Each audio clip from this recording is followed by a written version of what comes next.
Class 12th आज आपके लिए जो मैं पोएम लेकर आई हूँ वो है कीपिंग क्वाइट, जिसे लिखा है पैब्लो नेरूडा ने। कीपिंग क्वाइट के बच्चों जो है बेसिकली 3 थीम है। ये पोएम जो है मेन रूप से 3 थीम पे डिपेंड है। पहली थीम जो है पोएट कह रहा है कि we should be live in peacefully, कि हमें जो है एक दूसरे के साथ जो है शांतिपूर्वक रहना चाहिए। We should be live in unity and peace, कि हमें शांति के साथ साथ जो है एकता के उसमें रहना चाहिए। दूसरी इसकी थीम है mutual understanding, we human being should be live with each other in mutual understanding, कि हमें एक दूसरे के साथ जो है परस्पर भाईचारे की भावना के साथ रहना चाहिए। चाहे जो है कोई हमें हर्ट कर दे तो उसके बदले हमें जो है उसे हर्ट नहीं करना चाहिए, एक दूसरे को संभल की समझना चाहिए। थर्ड पोएम की थीम जो है वो ये कह रही इंट्रोस्पेक्शन। इंट्रोस्पेक्शन मतलब होता है सेल्फ एनालिसिस, अपने खुद का आत्मविश्लेषण करना। आत्मविश्लेषण क्या, कि जो कुछ भी हम कर रहे हैं तेज़ी से इस भागदौड़ के जीवन में, वो जो कार्य हम कर रहे हैं दे आर गुड और दे आर बैड, कि वो सही हैं या फिर गलत हैं। We should make a differentiate between right and wrong. तो ये पोएम हमारी जो कीपिंग क्वाइट जिसे पैब्लो नेरूडा ने लिखा है वो जो है 3 मैसेज कन्वे करती है। फर्स्ट मैसेज ये कन्वे करती है पीस यूनिटी का, दूसरा मैसेज म्यूचुअल अंडरस्टैंडिंग का, और थर्ड मैसेज जो है इंट्रोस्पेक्शन जिसे कहते हैं सेल्फ एनालिसिस का। चलिए इसकी लाइन बाय लाइन समरी देखते हैं। Now we will count to 12 and we will all keep still for once on the face of the earth. Let's not speak in any language. Let's not stop for 1 second and not move our arms much. Now a poet कह रहा है we will count to 12. we मतलब हम human beings count करेंगे, गिनती करेंगे 12 तक की। यहाँ पे पोएट ने 12 तक की गिनती इसलिए कहा है क्योंकि देखो 12 महीने होते हैं, घड़ी की सुई 12 होती है, तो उसने जो है एक स्टैंडर्ड वो देकर कहा है कि हम 12 तक गिनती करेंगे। और जब हमें गुस्सा भी आता है तो ये कहा जाता है कि आप 12 तक काउंट करो, योर एंगर विल गेट जो है फेड, आपका एंगर जो है धीरे धीरे ख़त्म होगा, मुरझाएगा, धुंधला हो जाएगा। तो इसीलिए पोएट कह रहा है कि वी विल काउंट टू 12, कि हम 12 तक गिनती करेंगे। And we all keep still, और हम सभी जो है चुपचाप जो रहेंगे, स्थिर और शांत रहेंगे। For once on the face of the earth, हम सब के चेहरे पृथ्वी की ओर मतलब धरती की ओर होंगे। Let's not speak in any language, हम किसी भी भाषा का प्रयोग नहीं करेंगे या किसी भी भाषा में हम बात नहीं करेंगे। Let's stop for 1 second, 1 second के लिए हम रुकेंगे। And not move our arm so much, और अपने हाथ पैर भी हम नहीं हिलाएंगे। यहाँ पोएट के कहने का मतलब है कि we should not use our gesture, कि हमें अपने जेस्चर्स का भी यूज़ नहीं करना है, आँखों को भी नहीं चलाना है, हाथों को नहीं चलाना है। We should just leave our work and keep quiet, हमें जो है अपने काम को जहाँ है वहाँ छोड़कर 12 तक गिनती करते हुए चुपचाप शांति से और स्थिरता के साथ बैठ जाना है। तो यहाँ पे आर्म्स का जो मतलब है, एक आर्म्स तो कह रहा है आपके हाथ, उसे मत आपको हिलाना है। दूसरा कि वेपन्स के लिए हो रहा है, हथियारों के लिए, कि हमें वेपन्स का यूज़ भी नहीं करना है। नेक्स्ट स्टैंजा देखते हैं। It would be an exotic movement, अब पोएट कहता है कि भाई इस तरह का जो मूवमेंट होता है, इस तरह के जो मोमेंट आते हैं वो बहुत ही एग्जॉटिक होते हैं, वो बहुत ही अनफैमिलियर। एग्जॉटिक का मतलब होता है अनफैमिलियर, बहुत ही अनफैमिलियर से होते हैं, कि सब एक साथ बैठें और बिल्कुल चुप बैठें और कुछ भी ना करें।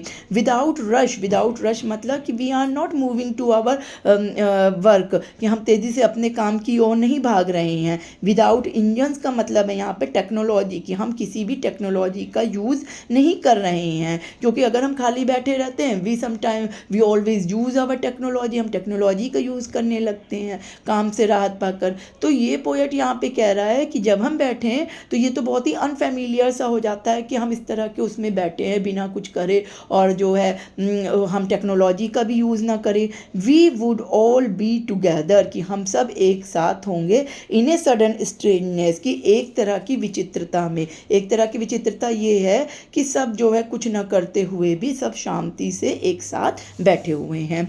नेक्स्ट स्टैंजा देखते हैं इसका। A fisherman in the cold sea would not harm whales, and the man gathering salt would look at his hurt hand. The fisherman in the cold sea. जब पोएट कह रहा है जब कोई कुछ नहीं करेगा, कोई इस तरह से जो है फिशरमैन जो मछुआरे होते हैं वो अक्सर क्या जाते हैं ठंडे समुद्र में के पानी में जाते हैं और वहाँ पे वेल्स की जो फिश हैं उनको जो है पकड़ते हैं अपने जाल में। तो पोएट कहता है क्या है कि जब इस तरह से हम 12 तक गिनती करेंगे तो और कुछ नहीं करेंगे तो मछुआरे भी जो है समुद्र में नहीं जाएंगे और वेल्स को नुकसान नहीं पहुंचाएंगे। यहाँ पोएट के कहने का मतलब सीधे सीधे ये है कि we should not harm our environment also.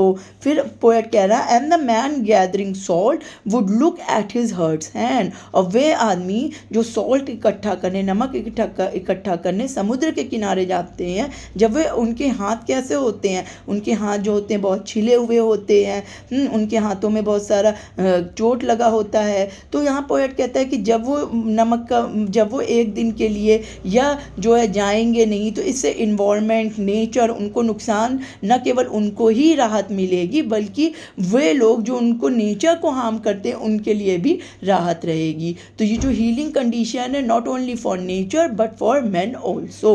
तो यहाँ पे पोएट ये बात कह रहा है। नेक्स्ट स्टैंजा कह रहा है those who prepare green wars, वे लोग जो ग्रीन वॉर्स का मतलब होता है war against environment, war against nature, जो वातावरण पर्यावरण के विरुद्ध जो है युद्ध छेड़ते हैं। वॉर विद गैस, युद्ध कैसे छेड़ते हैं, कट डाउन ट्रीज, आप जो है पेड़ों को काट रहे हैं, प्लास्टिक का अधिक से अधिक यूज़ कर रहे हैं, तो ये आप सीधे सीधे जो है नेचर को हार्म कर रहे हैं।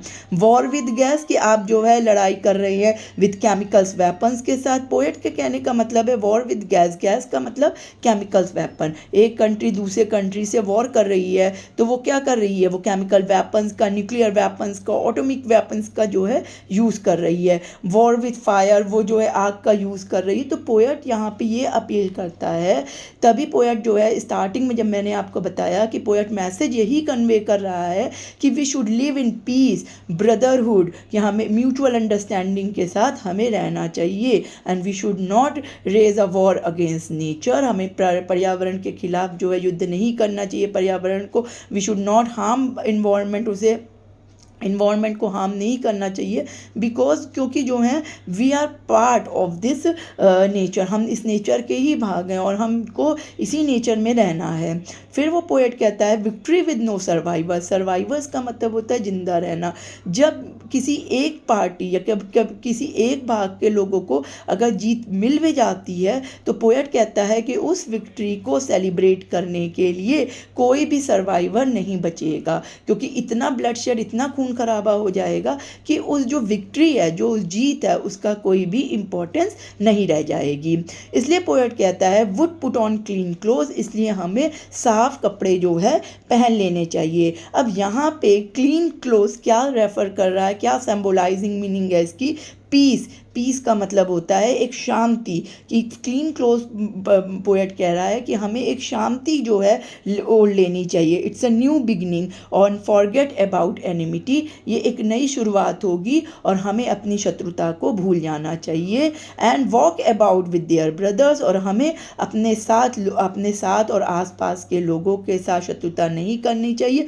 इन द शेड, शेड का मतलब होता है छाया में, हमें भाईचारे की भावना में चलना चाहिए। एंड डूइंग नथिंग, कुछ ना करते हुए। देखिए अब इस पोएम में क्या कह रहा है poet, what I want should not be confuse, कि मैं क्या कहना चाहता हूँ इसमें कन्फ्यूज नहीं होना है। पोएट के कहने का मतलब है कि what is the meaning the poet want to convey that do nothing, कि कुछ मत करो, and just to introspect your own work, अपने खुद के काम का एनालिसिस करो कि आप जो कुछ भी काम कर रहे हैं, आप जो भी गलत काम जो है नेचर के अगेंस्ट कर रहे हैं या किसी कंट्री के अगेंस्ट कर रहे हैं या किसी आदमी के अगेंस्ट कर रहे हैं, तो पोएट यही कह रहा है बार बार कि आप इंट्रोस्पेक्शन करिए, सेल्फ एनालिसिस करिए और अपने गलत काम को रोक दीजिए। इसीलिए पोएट यहाँ पे कहता है what I want should not be confuse, कि मैं जो कुछ भी कह रहा हूँ वो मिसअंडरस्टैंडिंग नहीं है, वो उससे कंफ्यूज होने की, परेशान होने की ज़रूरत नहीं है। विद टोटल इनएक्टिविटी, कि मैंने ये नहीं कह दिया है कि आप पूरी लाइफ जो है इनएक्टिव रहें, कुछ ना करें, केवल बैठे रहें। Life is what it is about, जीवन तो हमेशा जो है चलने का नाम है। I want no truck with that, क्यों मैं आई का मतलब यहाँ पे पोएट कह रहा है, मेरा कहने का मतलब ये नहीं है कि we should do nothing and still like that body, कि हम कुछ ना करें और डेड बॉडी की तरह पड़े रहें। नहीं, वो उसके कहने का मतलब है कि आप कुछ देर रुकिए और अपने काम को एनालिसिस करिए। If we were not so single minded about keeping our life moving and for once could do nothing, perhaps a huge silence might interrupt this sadness of never understanding ourselves and of threatening ourselves with death. A poet कहता है if we were not so single minded, हम जो होते हैं ना बहुत ही अपने काम के लिए सिंगल माइंडेड होते हैं, अपने लक्ष्य के लिए बिल्कुल जुझारू होते हैं, तो वहाँ पे क्या होता है, about keeping our life moving, तो हमारा जीवन तो चलता रहता है लेकिन हम जीवन सच में जी नहीं पाते। For once could do nothing, और हम जब कुछ नहीं कर पाते हैं तब क्या होता है, एक ह्यूज साइलेंस, एक बड़ा सा जो है शांति हो जाती है, और ये शांति जो होती है हमारा दुख, हमारा शोक, हमारा जो है उदासी होती है। पर क्योंकि पोएट कहता है ऑफ नेवर अंडरस्टैंडिंग आवरसेल्फ, हमारे लिए बहुत कठिन होता है कि हम अपने आप को समझ सकें, इसलिए वो कह रहा है कि रुको, बैठो, अपने काम को एनालिसिस करो, अपने आप को समझो, लाइफ में इतनी हसल बसल मत करो, इतना रश मत करो कि जो लाइफ हमें मिली है वो हम जी नहीं पाएँ और वो ऐसे ही आगे बढ़ती चली जाए। And of threatening with death, और इसलिए हम जो हैं धीरे धीरे क्या होता है, डेथ की ओर जो होते हैं मूव हो जाते हैं, फ्रस्ट्रेशन और डिप्रेशन में। अब यहाँ पे एक लास्ट स्टैंजा पोएट का है, वो कह रहा है कि perhaps the earth can teach us, कि शायद हम जो है इस पृथ्वी से सीख सकते हैं जहाँ पे हम रहते हैं। As when everything seems dead, देखो जब हम यहाँ पे रहते हैं अर्थ में तो there we found so many weather, कभी ठंडी है, गर्मी है, कभी बरसात है, कभी स्प्रिंग सीजन है, तो हमें कई तरह के सीजन्स का अनुभव होता है। तो इसीलिए पोएट कह रहा है perhaps the earth can teach us, कि शायद जो है ये पृथ्वी हमें सिखा सके कि व्हेन एवरीथिंग सीम्स डेथ, कि जब विंटर सीजन में हर कुछ जो है बिल्कुल बेजान सी, लाइफलेस, और उसमें जान नहीं दिखती, हर कुछ जो है इवन जो है हमारे पेड़ पौधे भी बिल्कुल मुरझाए और वैसे दिखते हैं, and later prove to be alive, और बाद में ये कैसे हो जाते हैं अलाइव, अलाइव का मतलब बिल्कुल जीवित, और जैसे ही वो बसंत का सीज़न आता है और जो है विंटर सीजन जाता है वैसे ही ये सारी चीज़ें बिल्कुल जीवित होती हैं। तो पोएट के कहने का मतलब है कि ऐसे ही है ये लाइफ, अप्स और डाउन्स इसमें चलते रहते हैं। Now I will count up to 12, और अब मैं 12 तक गिनती करूँगा। यू कीप क्वाइट, आप चुपचाप रहे, शांत रहेंगे, एंड आई विल गो, और मैं जो हूँ चला जाऊँगा। तो ये जो है आपकी पोएम है कीपिंग क्वाइट, जिसे आई होप कि आपने जो है समझा होगा। और इस पोएम में जो है 2 वर्ड्स डेथ और अलाइव एक साथ रखे गए हैं। इट मीन्स कि ये जो है यहाँ पे ऑक्सीमोरोन का यूज़ हुआ है। तो आप इस पैराग्राफ में देख सकते हैं कि पोएट ये कह रहा है कि अर्थ से हमें सीखना चाहिए, क्योंकि ये जो नेचर है जो बिल्कुल लाइफलेस विंटर सीजन में लगती है, वही नेचर हमें स्प्रिंग सीजन में अलाइव लगने लगती है। तो यही हमारी लाइफ है, यही अप्स एंड डाउन्स है। तो हमें जीवन में जो हमेशा भागते नहीं रहना चाहिए। We should live our life in real sense, कि हमें अपना जीवन सही अर्थों में जीना चाहिए। Thank you.